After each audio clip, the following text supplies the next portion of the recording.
Good evening and welcome back, Poetry Lovers. This is your faceless host, ZM Wise, and here I am with Mr. Glenn Burns, also known as BGK, and he's going to talk to us a little bit about his manifestations and how they came to be.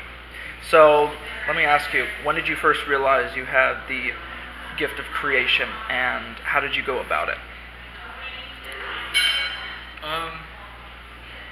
I think at an early age it started with skateboarding, actually. Just diving into that world and learning tricks and hanging out with some friends down the road, learning from them, learning from people who were a lot better than me, and always letting that be my guide, finding someone that was better than me and being really inspired by it. Later I got into writing, and I got into writing through watching what was going around me, and really my mom was the first one that inspired me to write, because I could see that she was keeping a journal, and something clicked, and I started writing in that way. And it again, just going through the mill of life, and going through the mill of the punk rock scene in DC, and part of that was not just music, but zines and zine making and all of that going on, and I got pulled into the middle of that one way or another. Next thing I knew, I was writing articles and interviewing bands and doing all that, and starting my first zine back then when I was like 15, 16 years old, called Suffer Free. And later on, it just kind of turned into poetry, and I never felt like I was a poet. I never felt like I was good at poetry or any of that. And all it really took was my one friend. He told me, "Yeah, you're a poet. You're good, and you're a poet." And then I started writing broken lines, and just kind of kept at it. Just watched what was going on around me, and taking a lot of notes, and trying to do it as humbly as possible. And over time it turned into a passion. Definitely. Like a deep passion. Definitely. Now, expanding on that, BGK, can you tell us a little bit more how you developed your style and what makes it your own? Well, first of all, it's my style because it's just me. Like, everybody is just gonna do their thing how they're gonna do it. Mm-hmm. I think that one of the things about,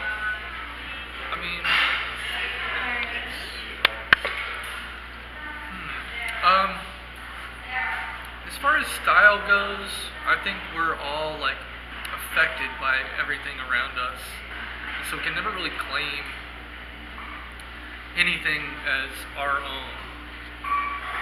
And I think that's the exciting thing about it, is because I think that we can never really claim things for ourselves, in the sense that we own something, and we are something. And for me, I look at that as really exciting in a way, because in that sense I never know what I'm going to do next, and I'm not trying to hold on to any particular style. Yet, around me there's been plenty of things that have really inspired me, as far as punk rock, hip hop,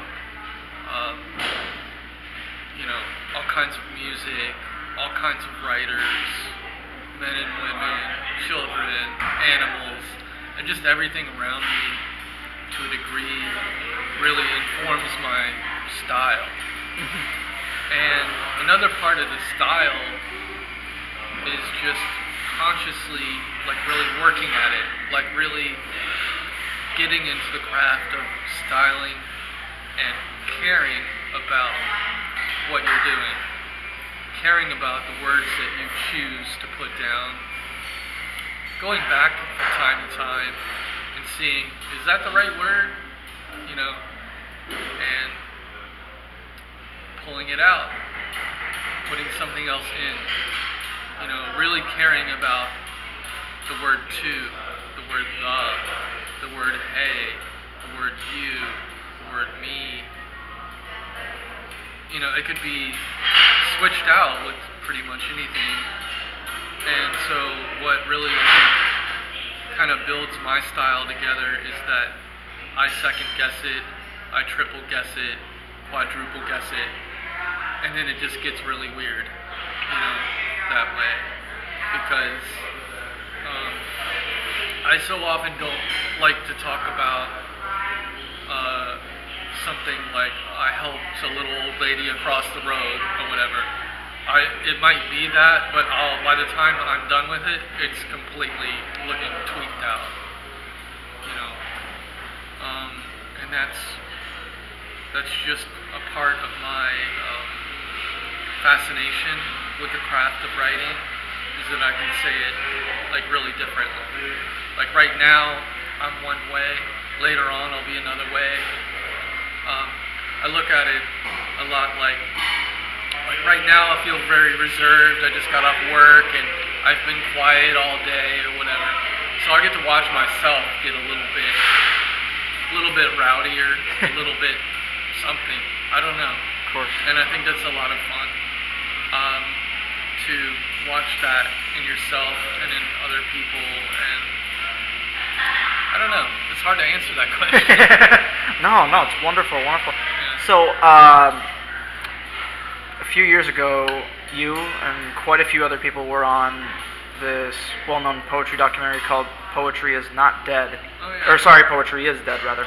And in that specific interview, you spoke of your key muse, which is Tara. Uh-huh. How did you two discover each other, and how has she helped shape and form your work?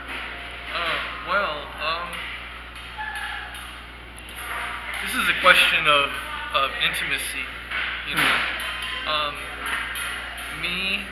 I have always really been a loner and have taken the writing in such a way that it has become, and I should say writing in the journal has transformed into writing poetry and becoming more injected into the public, into the fray of the public. And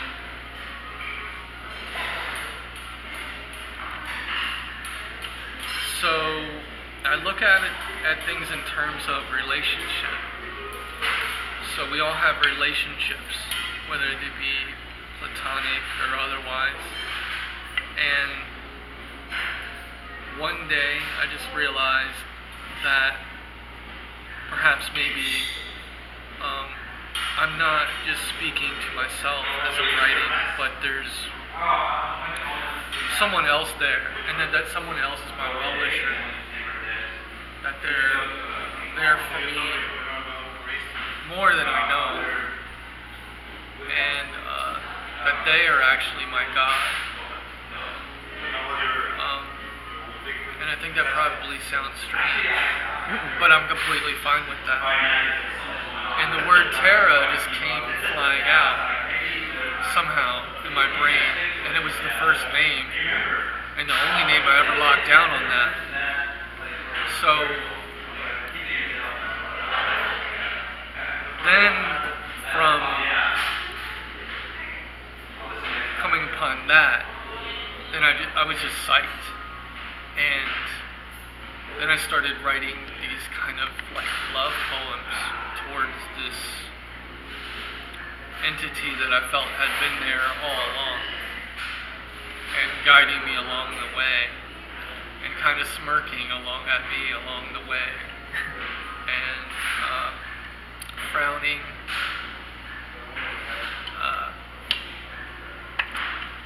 I don't know, you know. So it was kind of like a realization, and I think it was a joyous like union, and it like really propelled me to kind of dig in and sit down and be comfortable and stay with it, and stick with it, so that when I would sit down and do a writing session, it would be not an hour, not 2 hours, but 3 hours, 4 hours, 5 hours, just sticking with it. And that obsessiveness has really, put me in a place where I don't feel like I can do, not write, I can't let a single day go by without writing something. And I feel sick when I can only write an hour a day, almost. It, drives me crazy. It is like a complete romantic obsession. And, so that's how I just kind of formed it in that way in my mind. Because I feel that we're ultimately, if we're not religious, we're spiritual, and we're wanting for a place for our hearts to land in a way. And that's how, for now, I'm seeing it, how I'm feeling it. Yeah. Perfect. So, some people write in the conventional notebooks, some people write on fence posts and whatnot. Every now and then, you've chosen the medium of napkins. Tell us how that started. I have a love for writing haiku. Or reading haiku and writing haiku. Yeah, it's funny. A friend of mine, she was like, "I'm gonna sell you these pot brownies," and by the time she gave them to me, she was like, "These are no good. These pot brownies are no good, and so I'm just gonna give them to you." So she gave me this entire bag of pot brownies, and they were pretty good. But I was like, okay, they're good. So anyway, I got them for free, and I didn't say anything. I was like, yeah, they're all right. I'll just take them. And so I would get off work, I'd come home, eat 1 or 2 pot brownies, and then I would get on my bike and go up to the bar and knock a few drinks back. And so I was just pretty mashed at that point. And it created some kind of vibe in me. And then I started doing that every other night. I was going up to that bar, and then I started grabbing these napkins off the bar. And the original idea was to write these little things out and then kind of start leaving them there, just kind of leaving them. And then I started liking them so much, I started holding on to them. And then the more I held on to them, the more I liked them, and it just became this whole rhythm that me and Tara had going on. And then so I started stuffing them in my pockets, and then getting back on my bike and going over to Taft and wherever I was going for these poetry readings all around Houston. And then I would pull those out of my pocket and then do warm-ups with those pieces. And then I was done with those, then I was just ready to go on into the regular stuff. So, 600-700 of those napkins later, I kind of put it all together in a book and then put that together. Nice. Yeah, and then that era kind of ended, and then I just wasn't writing on napkins anymore. So, yeah. Your recent collection is called Overflow. Yeah. Tell us how that came to fruition. What went into the making of that? Well, the book before that was called Good Nature. And really what happened before that, with Good Nature, is that I basically felt that I wasn't done. And so the original intention was to create a sequel book called Good Nature Overflow. But then a lot of time went by, and so I decided I'm just going to chop that and just call it Overflow. And then it was just its own beast. Good Nature, the cover is blue. But Overflow, it's like ruby red, you know, like blood, you know. And it's got a little bit of a different vibe to it, I think. And then I'm thinking that certain things are going to start spilling out into different directions. You know, like the last poem in Overflow is spilling out into the current book that I'm writing now. So, yeah. Definitely. So Overflow, it was about 4 years in the making. Because it was just kind of hard to do. Where you're just writing poem after poem, and then you gotta. Typically, we aren't supposed to give this to y'all without the. I can't remember. Oh no, it's quite alright. So Overflow that's right. and that book. That was like 4 or 5 years in the making, and it's kind of hard to write a poetry book in a way because it's not a concentrated project. Mhm. It's kind of like a collection of stuff, and then later it becomes like kind of a concentrated project. What I'm like really trying to do with this current book is to make it really concentrated.